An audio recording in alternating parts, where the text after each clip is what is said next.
And today's topic is beauty in your brokenness. So what does that say to you all? There's beauty in your brokenness. Isn't that a blessing? There is beauty in your brokenness. Let me tell you, there is beauty in your brokenness. You may feel like just going through the worst things in your life, and then but when you've been broken, God is trying to build you up. Hello, human. Thank you for joining. I appreciate you coming on. Make sure y'all tap the screen. Make sure y'all tap the screen. Thank you, Spice Bear, for joining. How are you? And then those out here on YouTube as well, welcome. Thank you all for coming on. Let's see. Thank you all so much for coming on. I do appreciate it. Hello, Matt and Go Queen 12. Thank you so much for joining. Today's topic is there is beauty in your brokenness. And I will actually say a little prayer before we get started. Hey, Rayvon, thank you for joining. Forgive me if I say your name wrong.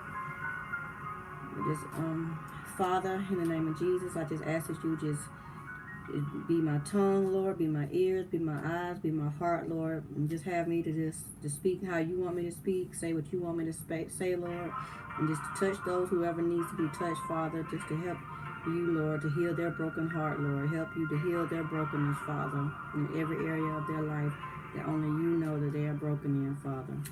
In your son Jesus' name I pray, amen. Thank you all for that. Again, hey Raven, hey Gigi, thank you for joining. Make sure y'all tap the screen. And I will start just by reading a few scriptures, and we'll talk about those scriptures. That's usually how it does. And I will go first I'm going to go to John 8, verse 10 and 11. It says, Jesus straightened up and asked her, "Woman, where are they?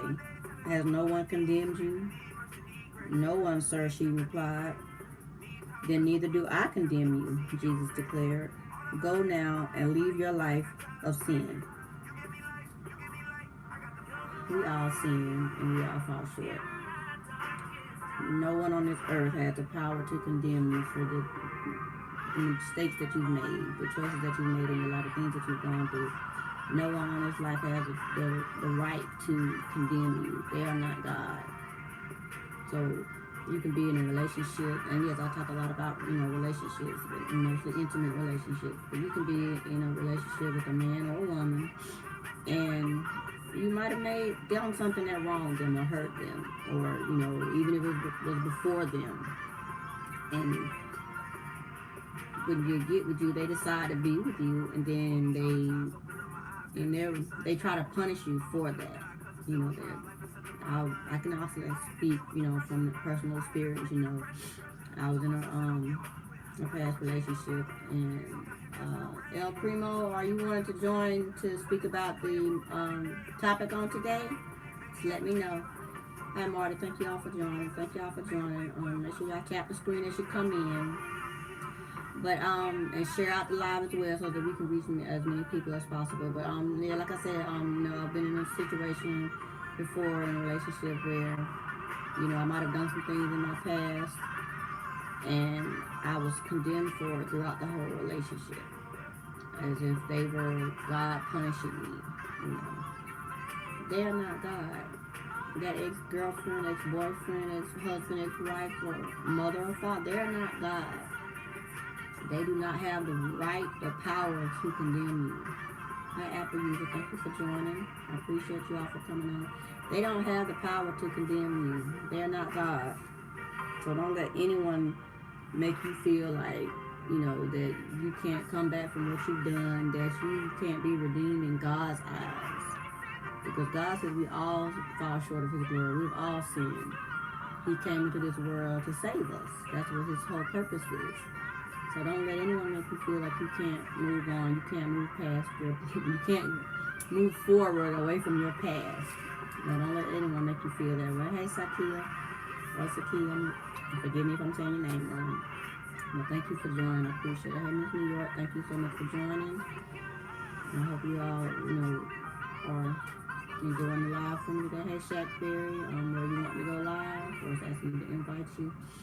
But thank you so much for joining, breathing. Well, I see you done that. Thank you so much. So, are any of you ever felt that way? Felt that you were being condemned? Let me know in the comments. Have any of you ever felt condemned? Hi, Michael. Thank you for joining. Have anyone else ever? Okay, here, please.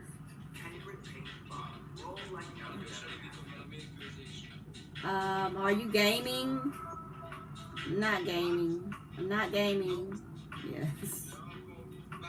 Bye. Okay, sorry about that. Yeah, everybody wants to game, and I'm not gaming. But how do you feel about that, Raven?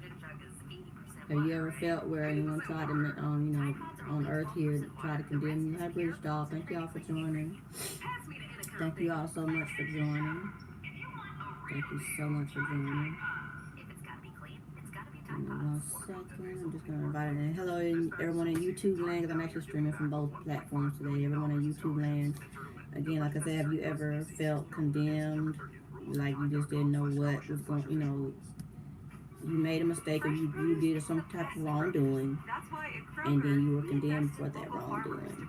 And I know we've all felt that way in some sort of way, So just remember to, God is the only one who can condemn you. He hasn't condemned you.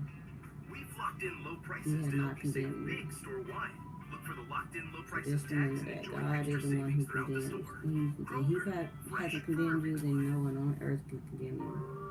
I think my Wi-Fi connection is breaking up a little bit. Hey Tiffany, thank you so much for joining. I appreciate it. We're just talking about beauty in your brokenness. And we were discussing John chapter 8, verse 10 and 11. It says, Jesus straightened up and asked her, Woman, where are they? Has no one condemned you?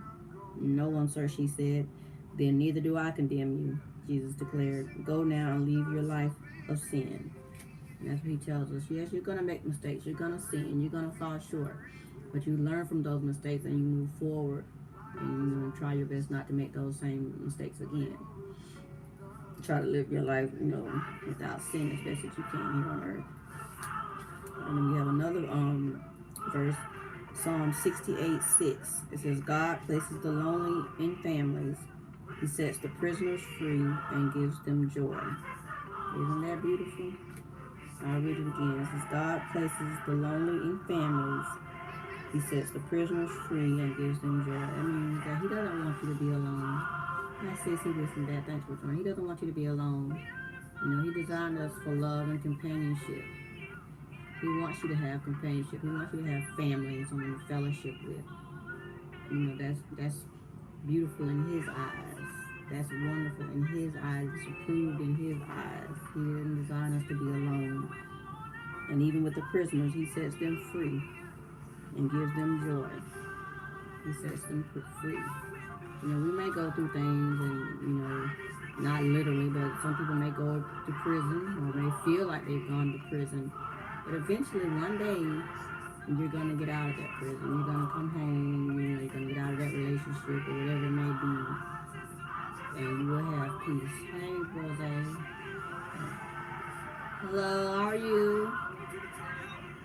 All right. Let's see this. Rose. Oh, I'm not doing gaming. I'm sorry. I'm not doing gaming. Take me out, please. Lord Jesus. No games, Rose. Bear with me.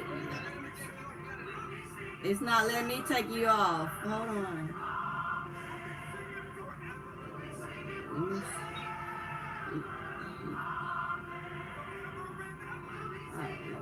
You put me in there. Just take me out of it. I'm not leaving my live. I'm going to pause y'all for a second.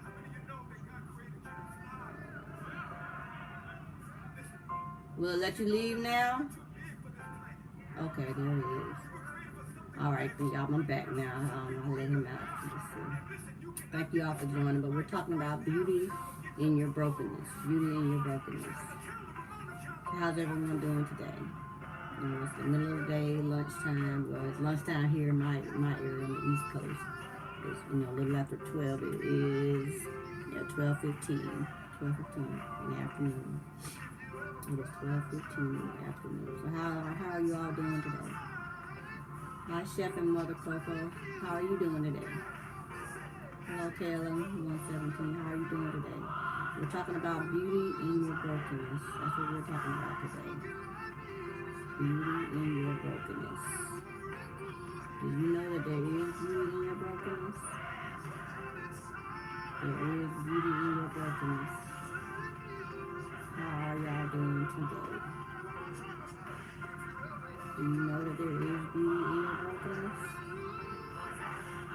You may not feel like it, but it's there. It is there. It may not feel like it. Hey, you just smoke. How you doing?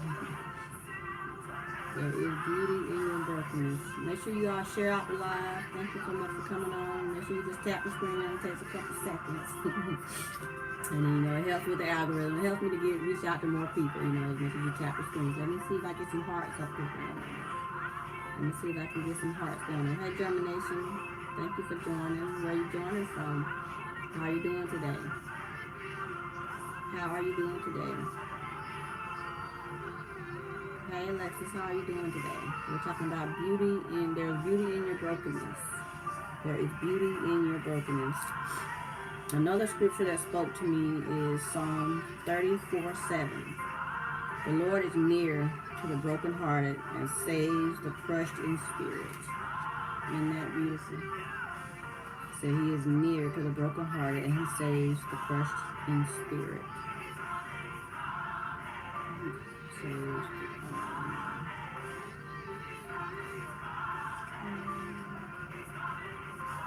they're just trying to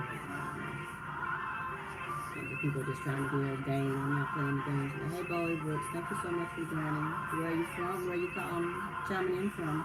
I'm on the East Coast in the U.S. We're talking about beauty in brokenness. If anyone would like to come on, the live, they have a scripture that they would like to share. You from ATL? Okay, yeah, I'm from Macon actually. Grew up down there, so not too far. And I'm over here I'm in South Carolina, but I'm not too far from Augusta, Georgia, so I'm pretty familiar with that. I'm not too far. Thank you for coming on. I appreciate it. And like I said, we're talking about beauty and brokenness. Just that we all are broken at some point, and God can put you back together.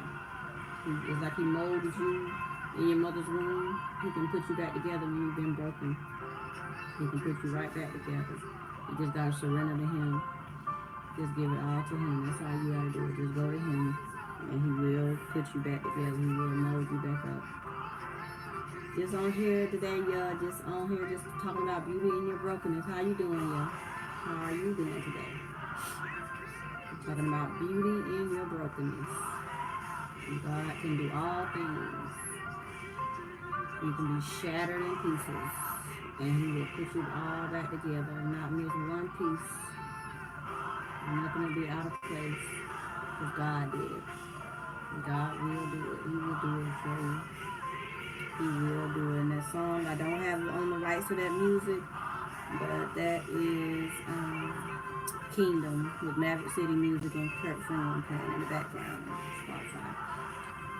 I'm glad you've been pretty good. I'm glad you have been. Yeah. Thank you so much for coming on. I appreciate it. I do appreciate you for coming on.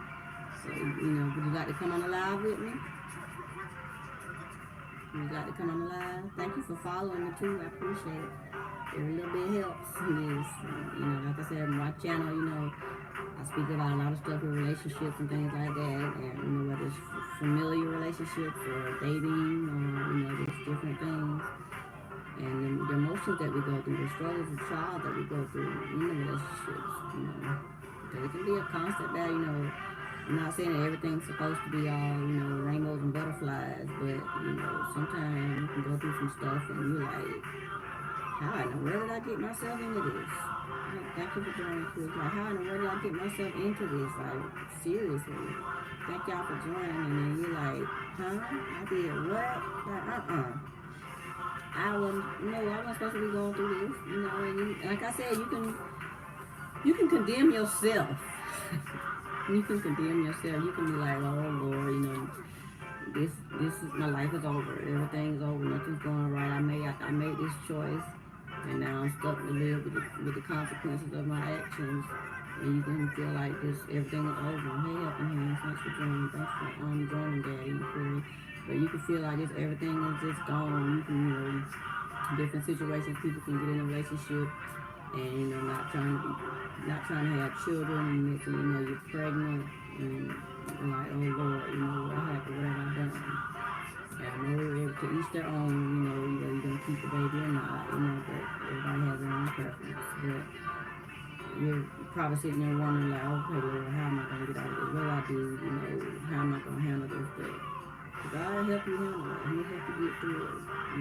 Like I said, all those broken pieces, He'll put them back together. Thank you for joining, Dee. Thank you for joining me. And y'all, He will put you back together. You can be shattered in a million pieces. Like, your heart can be broken and your mind can be broken. I mean, you can go through some things, but God will put you back together.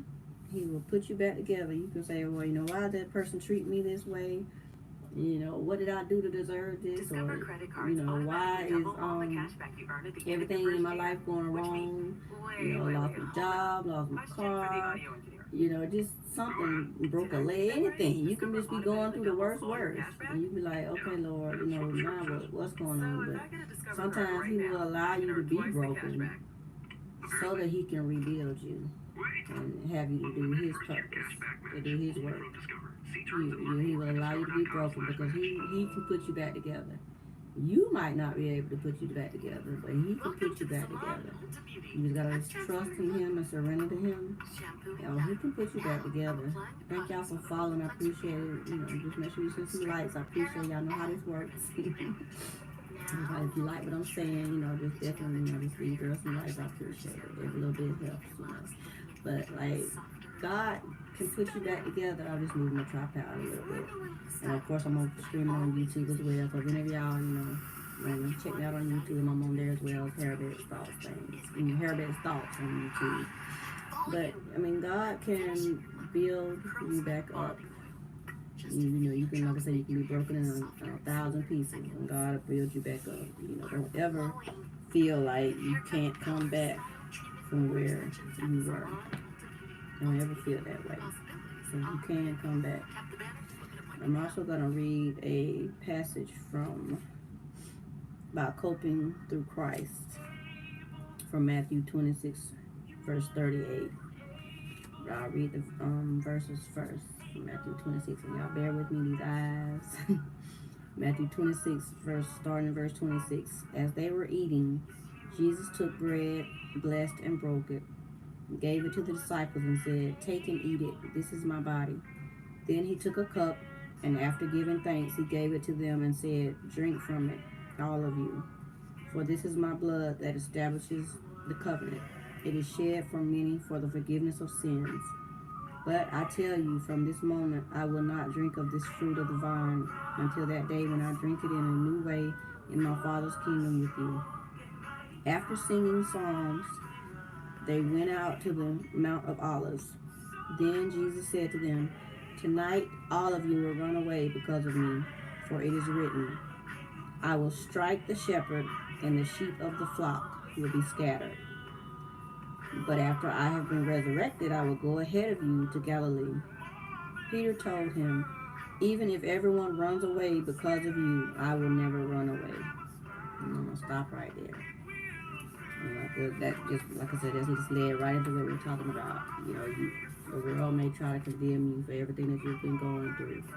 They'll run away from you, don't want to listen to you, don't want to believe, anything that you're saying or anything. They'll just go.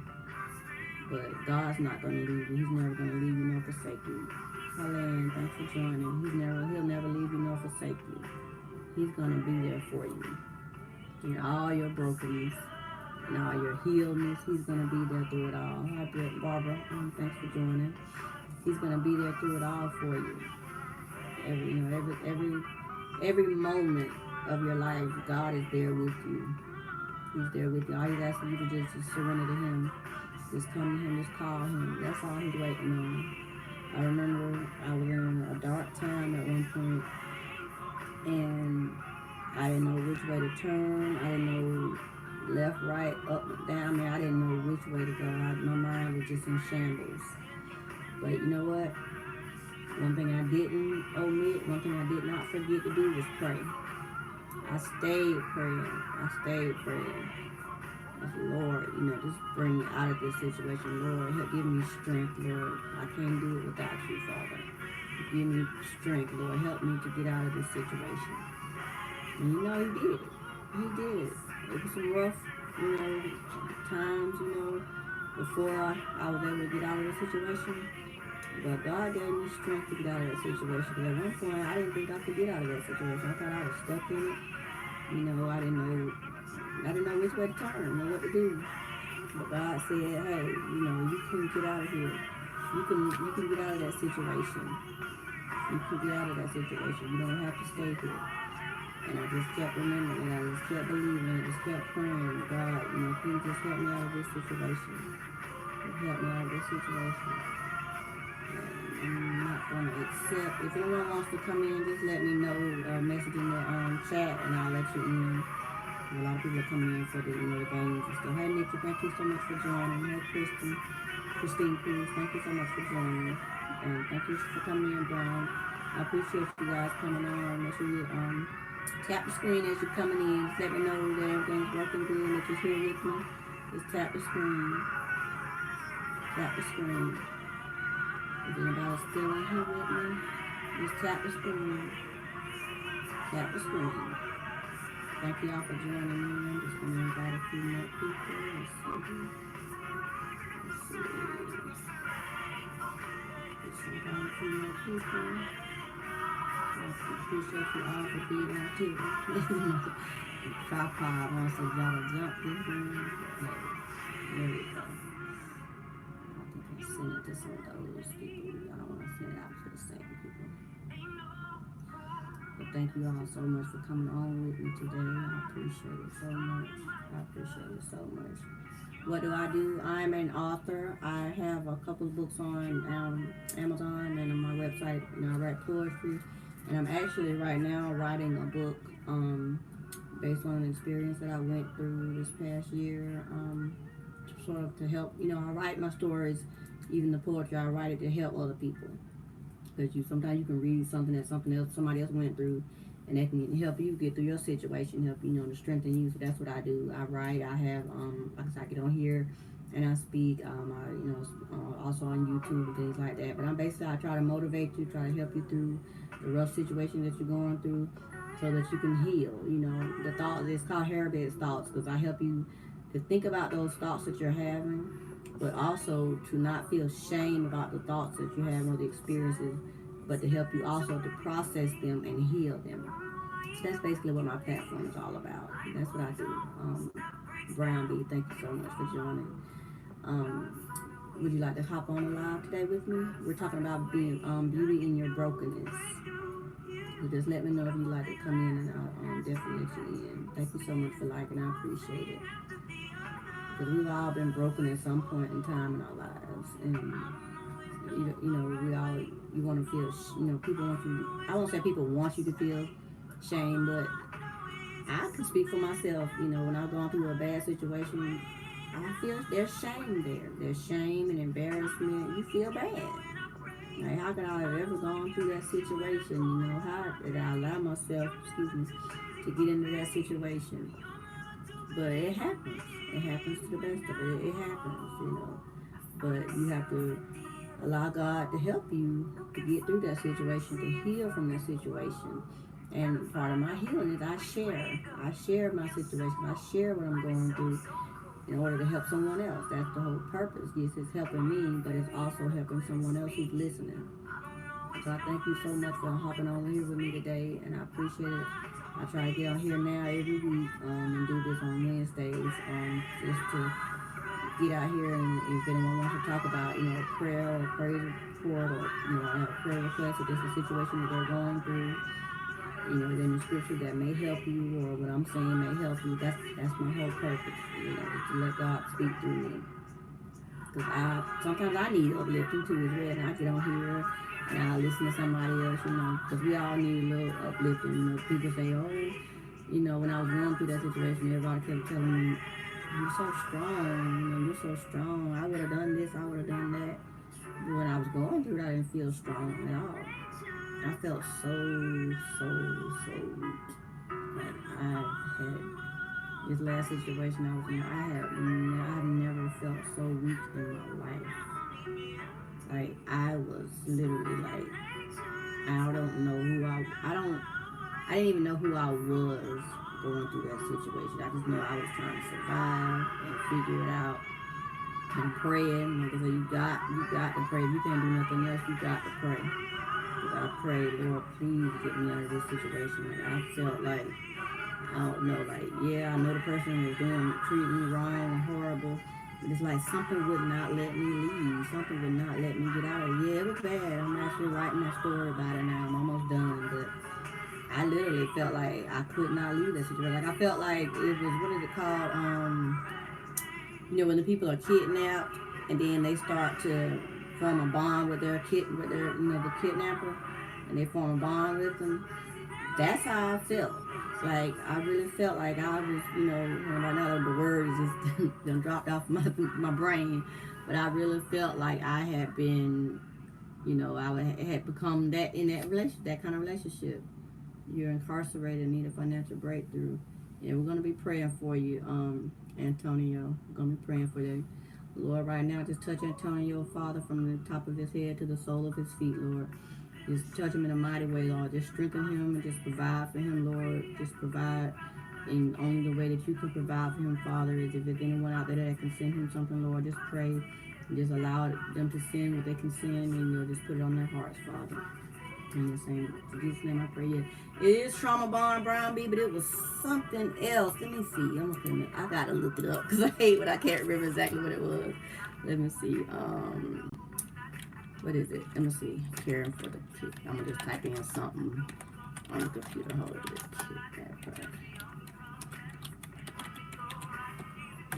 Let's see, what is it? Stockholm Syndrome. That's what it was. Stockholm Syndrome. Where you end up, it says Stockholm Syndrome is a coping mechanism to a captive or abusive situation where people develop positive feelings toward their captor or abusers over time. And it said this condition applies to situations including child abuse, coach athlete abuse, relationship abuse, sex trafficking.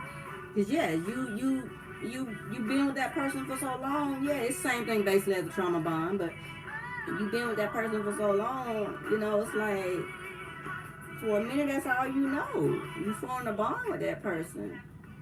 I'm praying that God gives you kingdom connections, of course, Antonio, excuse me. But yeah, you form a bond with that person. You know, they can be abusing you physically, mentally, financially, sexually. But you've been with that person for so long, and I'm on YouTube as well, but you've been with that person for so long, you form this bond, this emotional bond, like you trauma bond, you know, Stockholm syndrome, like you form this bond with that person. Even though you know that you're not being treated properly, you know that you need to get out of the situation, but the longer you're in it, the harder it is to get out of it.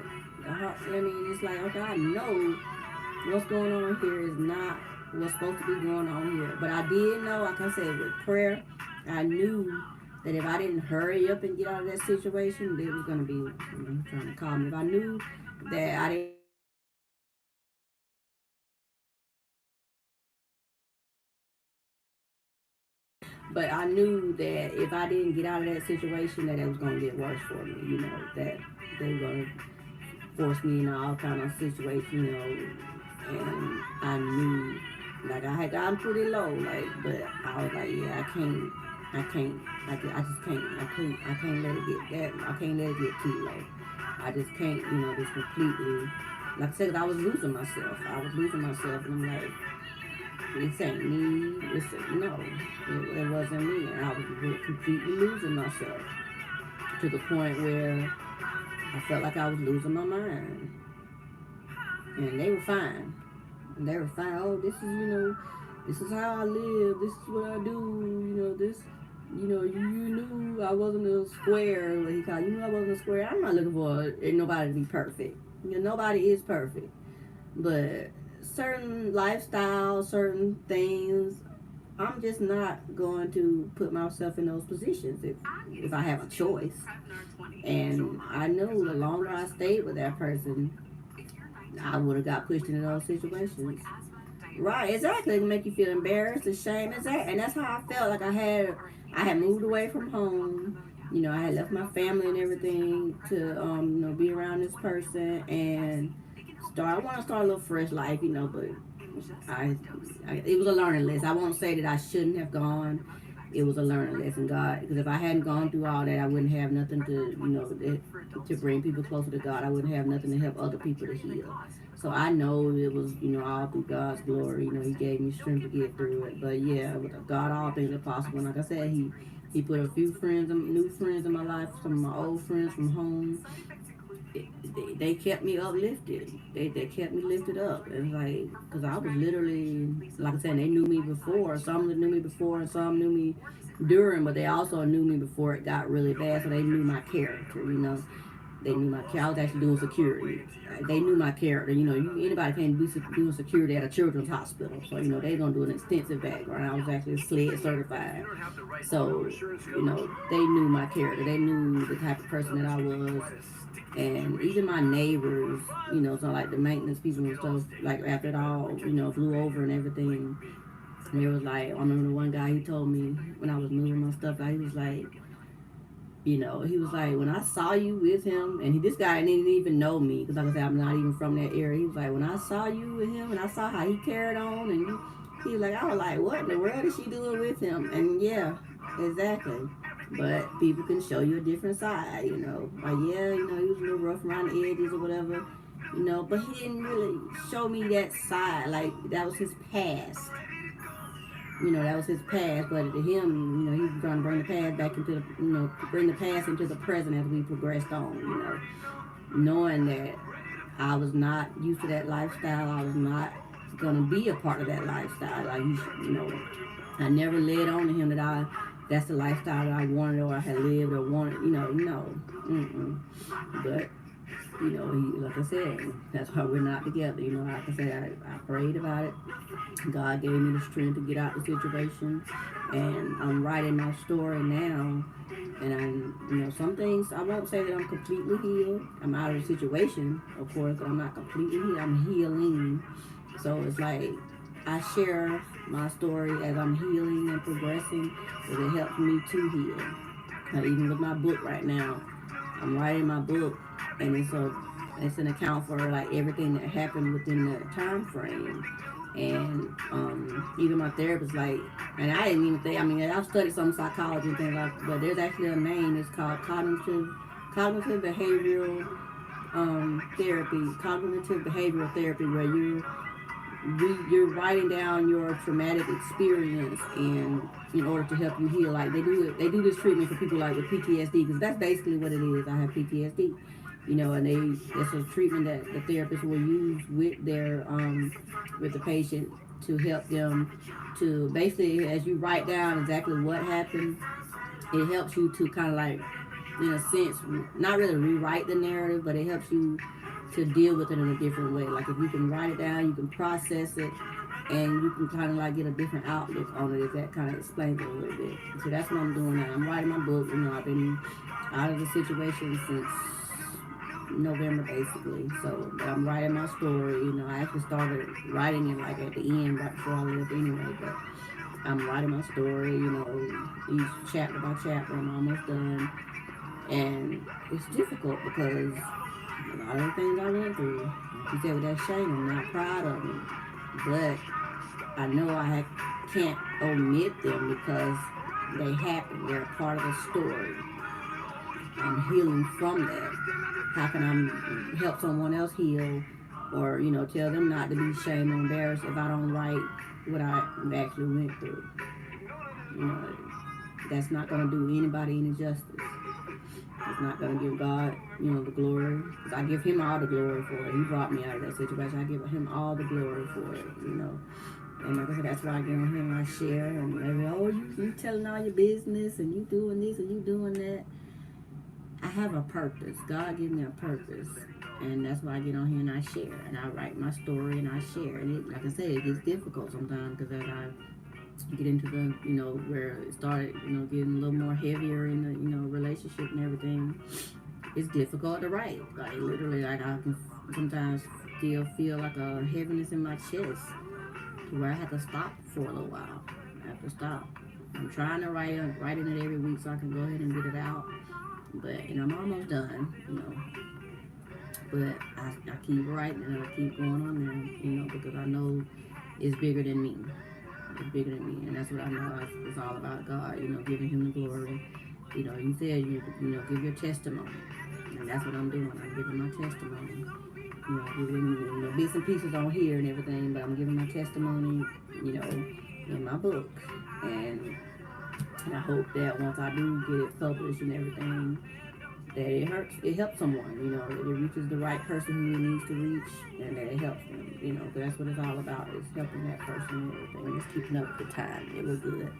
But yeah, and I hope that it helps somebody, because we don't know what we might be going through. You don't know what someone else might be going through. You see them and they acting like it's happy, because if I hadn't told my co-workers what was going on, they wouldn't have known, because I went to work with a smile on my face, praising God, just working, just laughing and hee-hee-ah and all that, participating in work conversations, the whole nine. I did all of that, even before I even told them what was going on. And then when I did finally tell them, like I said, when things started getting worse, they were there for me. And I had told one of my close confidants at work, she was actually my supervisor, but we had grown close, and she did share, when it got really bad, she shared with a few of the other people, because we were like a small knit group at security, and she, thank you so much for that, Brown B. And she did tell, one of the other supervisors and a couple of other supervisors and people, mainly women, and I think one guy, but because they were all getting worried about me. Like I was sharing it to her, but I was still embarrassed. Like I didn't want nobody to know that I was going through that this man was doing all this, to me, and doing it to me, whether it was physically, emotional, whatever. I didn't want anyone to know. But when you hold stuff in, how are you gonna get any kind of help? How are you gonna get any kind of relief if you don't let it all out? That's my main thing. How are you gonna, if you don't get it all out, how are you gonna hold it? How are you gonna heal from it? How are you gonna get a resolution from it? And that's and I had to learn that, even in, my marriage, my previous marriage, I went through a lot, emotional abuse and everything, and we got together, young. I got married at 20 years old, so and I was with him majority of my life before I met this person, but, even then, I didn't want to tell everybody, this is how he treats me behind closed doors, this is how he talks to me behind closed doors, because in public, they both, in public, they're the model person. Everybody loves them, hey, I know him, I know so-and-so, or to their friends, that they're their friends, not y'all friends, they have their own sets of friends. And, of course, they make you look bad to their friends. And it's like, what have I done? Yeah, you have to be ready. You got to be ready and any change to come. And like I said, I finally, like even for, like I said, with my marriage, I finally, and I can talk about this because it's not in the book. It's, a different story. But thank you so much. I appreciate that all about. But yeah, and when I was going through that situation, I was like, okay, Lord, this going on, that going on. Everybody thinking they're nice and they're this and they're that. And I dealt with it for so long till literally my body started shutting down. Like I was having all kinds of stomach problems.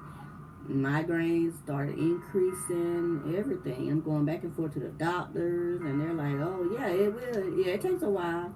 But I started going to the doctor and, getting all kind of tests and checkups and everything. And they're like, ma'am, you're fine. Finally, I went to a gynecologist. I just keep it real. I went to the gynecologist because when you're not happy and peaceful, you want to be intimate with your spouse.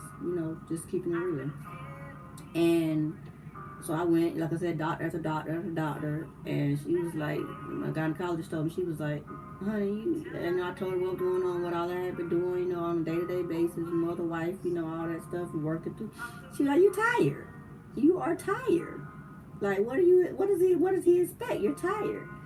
I come home and tell him that, oh, why are you tired? You don't do nothing. You don't do this. You don't do that. And it's like, I knew then God kept saying, okay, it's time for you, it's time for it to be over with, and I stayed, like I said, I was married over 23 years. And I tried to be strong, for my kids and my family and everything. But it's like God was saying, look, it's okay. You can go, you can let him leave. But I still didn't have the strength to leave him. I didn't have the strength to leave him. I didn't have the strength to tell him, okay, look, you so you get out. I didn't do that. But when he said, okay, I'm leaving, I said, Lord, give me the strength. I said, I held back them tears. I didn't let not because I'm a crier, because I feel, but I'm a crier. And like I said, he known me since I was 14 years old, so he knows me through and through. But I held those tears and I didn't let not one tear drop. I don't even think I let it well up in my eyes. But I held out to Lord, just please, don't let me cry. Just help me to be strong. I said, I'm not going to ask him to stay. And I did not ask him to stay. And he left. And, now we're divorced now probably, they maybe going on 3 years now. Yeah, 3, going on 4, something like that. And my life is, in that situation, my life has been so much more peaceful, But you're going to go through some things. You don't never know when you might go through a situation or, an abusive relationship or things, because you don't choose to be abused. You don't choose an abuser. You don't look at that guy and say, okay, I think he's going to be the one to yell and scream at me, or I think he's going to be the one to put his hands on me. I want that. Nobody does that. That's not attractive to nobody. I know some people have their little fantasies or whatever, role play and stuff, but and all in all, nobody sits there and says, okay, I'm going to choose somebody that's going to hurt me, that's going to abuse me, Nobody's looking for that. I know I wasn't. I wasn't looking for the emotional abuse or the physical abuse or none of it. And it happened, and when it did happen, I was like, the physical abuse happened it didn't happen in the marriage, it happened in the dating relationship, but after the marriage, and it only took one time for the physical. Thank God, because if it had been more, I probably would not be here or wouldn't be able to see or, whatever. But I thank God that it was that one time. But after that time happened, things started getting worse. Like I said, I knew I had to get out of that situation before it got worse. Because I was really just, then I was like, I was already getting in survival mode. But at that point, I really was like, okay, I gotta start figuring out what I'm gonna do. How I'm gonna play my exit strategy. And from that point on, that's where it got to. I was like, okay, I gotta play my exit strategy. And I will say from that day, October, 2 months later, I was out of that situation. 2 months later, from the time he put his hands on me, 2 months later, I was out of that situation. God, blessed me and gave me. He made it where everything happens, and he actually made it where he actually left, but God blessed me to get out of that situation and to get out of that situation safely. You must have been shocked. Yeah, I was shocked because, with the new person, I was shocked because the majority of us being together, he had never put his hands on me. Like, occasionally, he would raise before he hit me, we had started arguing, but he had never put his hands on me. But then when he put his hands on me, I literally felt like I was having an out-of-body experience. Because I was like, literally looking up like, is this really happening to me? And I'm only 5'5", he's 6'7". And I'm like, and he pushed me down on the ground. I'm like, is this really happening? Is it really happening? And I think he prayed on me, like, certain men will groom you, they'll learn you, so they can see, your temperament, your thought process. They study you, and he studied me like this. Sometimes I would catch this man watching me. Like I remember one time because he sent me a picture. One time we sitting there in the living room watching TV, and I'm laying on the futon, just sitting there on my phone and looking at TV. And he's sitting over here in a chair on the side, and he literally. And next thing I know, I get a little text message. It's a picture of me laying there on the couch watching TV. I ain't hear it. I ain't know. Yeah. He literally. Why he studied me. He literally studied me. And yeah, you want your mate to learn you, and of course, but no, he studied me for malicious reasons, for manipulative reasons, and that's not love. And he would tell me, "Oh, girl, I love you. We're gonna be together. And this is the dating. This ain't the marriage no more. I love you. We're gonna be together till death do us part." And that's when, like I said, I knew I had to get out of this situation. I'm like, no, we're not gonna be together till no death do us part. I'm gonna be gone. We're not gonna be together. No, I'm gonna be gone. And he's like, we're gonna be together till death do us part. No, we're not. And like I said, as the things were getting worse and worse and worse, I had to get mentally strong, mentally strong to like, okay, I gotta get out of this situation. Cause like I said, he didn't put his hands on me again after that. He came close, put his fingers in my face. I think his finger might have touched me. He did touch me. But other than that, he only put his hands on me that one time. And he act like he was remorseful for it, but I know I've heard, they'll act like they're remorseful. And then, the cycle will eventually repeat itself. Yeah, my children are grown. My children are from my marriage, so they're grown. Like my youngest son's 18. They went through the emotional abuse with me, with the marriage with their dad. And I said I didn't get divorced until a few years ago. My youngest is 18 now. He was, I think, maybe 15 or 16 when we got divorced. So my daughters, they're grown, and everything. Which they knew, my daughters understood him. All of them knew how their daddy's temperament. He was very, like, harsh and mean. Like, he wasn't, like I said, he wasn't the physical abuser. He wasn't the physical abuser. So, actually, like, when it started getting worse and everything, when I realized, okay, Laura's like, okay, yeah, it's time for you to go. That's when I started, like, reading up on stuff. I didn't really think that I was being emotionally abused. Because, I grew up, and my parents, I love them to death. They're still together and everything. But I grew up with a lot of them, fighting and arguing. But I didn't think about really what was going on. I didn't realize, when someone gives you silent treatment, excuse me, that's abuse. When they ignore you to punish you, that's abuse. When they withhold affection from you to punish you, that's abuse. That all that is a part of abuse, and I had to learn that, like I said, when I started going through everything in the marriage towards the end, that's when I started like really reading up and studying more, because like I said, I was so sick I wasn't working, so I was just at home, able to just get online and read and do stuff, trying, and it was just I didn't realize it was such a thing. It's emotional. Exactly, because there's no scars, no physical scars, no visible scars. No one can see it, exactly. Because even my parents, because throughout the marriage, different times, we lived with them and everything. And my mom was like, I didn't know it was that bad, or, I didn't know. And like, how did you not know we were living in the house with you? But again, yeah, internal scars, yeah. But again, like I said, they went through their stuff. So, and I just felt like it wasn't as bad. I didn't do a lot of arguing, like, because they argued a lot when I grew up. So I don't like to argue. I mean, nobody really likes to argue, but I'm not very confrontational. So, as far as you're not going to talk to me this way, that's not typically my character. So in my marriage, I didn't go back up against him, argue with him, whatever he said, I'm not gonna say I did everything he said or whatever. Like I did speak my mind sometimes. Like okay, this is what I want to do. This kind of job I want to do. Whatever stuff like that.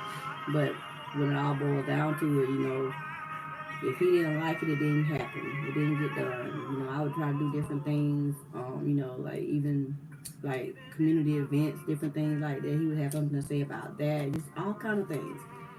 Or like I said, he would try to make me feel bad about everything that I had done. And when I was a teenager. When he went to jail, tried to make me feel bad and everything. And I was a kid still. I was still a kid. And I had to forgive myself for that. But, throughout the marriage, he punished me for all that. Emotionally, he punished me. Mentally and emotionally, he punished me for all that. And I had to come to that realization and just say, hey, this is not, what I want to do. This is not how I want it to be. And like I said, God gave me the strength to get out of that situation. He gave me the strength to get out of this recent situation. And this recent situation, so much happened in a short amount of time. God said, you got to write about it. You got to write it. And like I said, sometimes I want to give up. Sometimes I'm like, oh no, I ain't gonna write this. I ain't gonna put that in there. But God keeps saying, no, write it. Write it, Deborah. You gotta write it. You gotta write it. And it's like, okay, I'm writing it, Lord. Just give me a little time and I'm writing it. That's what I'm doing. I'm writing. I'll probably try to get on there today and write some more. I skip the past few days because, like I said, the further I get into the story, it gets heavy. It gets heavy. The further I get into the story, it gets heavy on my chest. But I just pray about it. Ask God to give me strength to get through it. And try to make it through. Thank y'all for coming on. I appreciate everybody for coming on here with me today and hearing my bits and pieces of my story, and I hope they help you in some kind of way, that it touch you in some kind of way, because we all need someone to talk to, we all need to, thank you for watching it, and we all need someone to talk to, and we need to hear sometimes someone else's story so that we can get through our story, because everyone has a story. Everyone has some type of story, and it's not like anyone else's story, but there's going to be something in there that's going to say, that sounds kind of familiar, or I think, I'm going through something like that, or that's what that is. Like I said, I didn't even think I was being emotionally abused. I just think, okay, that's normal. He's just mean. That's like, he's just mean. He's a mean person. But I didn't realize I was going through emotional abuse. So, sometimes it's good to research, talk to people, reach out to people, because never know what somebody's going through. Like I remember even I went through the first time I told somebody about my the physical abuse, this past last relationship. I had went to the doctor, and he wanted to be on FaceTime with me because he was scared because my migraine, I thought I was having a migraine real bad, so I went to the doctor. It was like a few days after, he pushed me down and everything, and he wanted to be on FaceTime with me the whole time, and then he starts talking to the doctor on FaceTime, saying all kind of vulgar things and everything, and finally she was like, okay, you gotta go, so I hung up the phone. And then I told her exactly what had happened and what he done. And she told me that, she knew, she said she had been through, this was the nurse practitioner, she said she had been through a situation in a physically abusive relationship with her ex-husband, and she made it out. And she was like, you can get out, you just, be strong, you gotta get out of that situation. She made it out, and that gave me a little bit more courage. God put the right people in your path to help you, to help strengthen you. He'll put the right people in your path.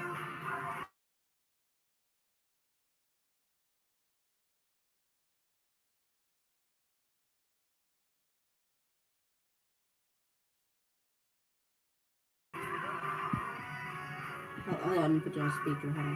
Hello? Hello, is this Deborah Jefferson? Yes, ma'am, it is.